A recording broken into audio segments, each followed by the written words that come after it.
ஆட்சியில் பங்கு என்பது தமிழ்நாட்டிற்கு ஒத்துவராது என திட்டவட்டமாக தெரிவித்துள்ள முதலமைச்சர் மு.க.ஸ்டாலின், கூட்டணியில் குழப்பம் ஏற்பட வேண்டும் என்பதற்காக சிலர் சதி செய்வதாகவும் குற்றம் சாட்டியுள்ளார்.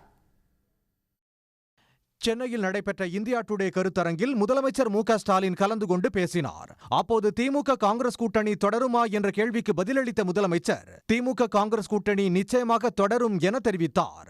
மேலும் ஆட்சியில் பங்கு என்பது தமிழ்நாட்டுக்கு ஒத்துவராது என்று திமுகவுக்கும் தெரியும், காங்கிரசுக்கும் தெரியும் என்றும் கூட்டணியில் முறிவு ஏற்படுத்த வேண்டும் என்று சிலர் சதி செய்வதாகவும் முதலமைச்சர் மு.க.ஸ்டாலின் தெரிவித்தார்.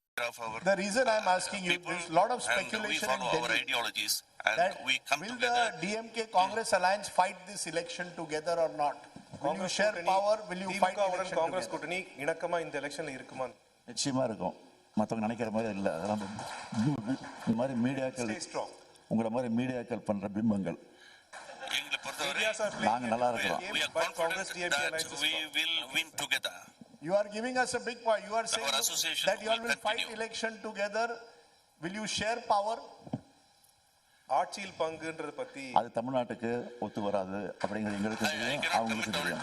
அது இடையில சில கலக்கி ஒரு பிரச்சனை, கூட்டணியில் ஏதாவது முறிவு ஏற்படுத்துமா அப்படிங்கிறத ஏற்படுத்துற ஒரு திட்டமிட்ட சதி செய்யறாங்க. அதை பத்தி நாங்கள் கவலைப்படல, அப்படி கவலைப்படல.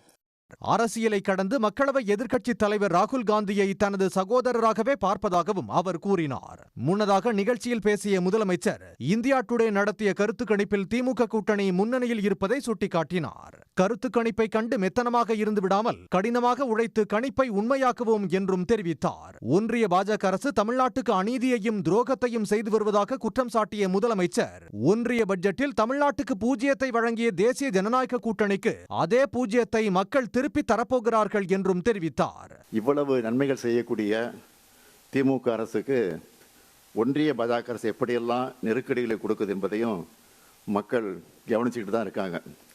நிதி பகிர்வு, வரி பகிர்வு, சிறப்பு திட்டங்கள், ரயில்வே திட்டங்கள்னு எல்லாத்தையும் தமிழ்நாட்டுக்கு அநீதியும் துரோகத்தையும் தான் செஞ்சுக்கிட்டு இருக்கிறாங்க. ஏன் இப்போ வெளியிட்ட பட்ஜெட்டில் கூட அவங்க தமிழ்நாட்டுக்கு செஞ்சது என்ன, தமிழ்நாட்டுக்கு நன்மை செய்வாங்கன்னு நம்பி தான் கோரிக்கைகளை வைக்கிறோம்.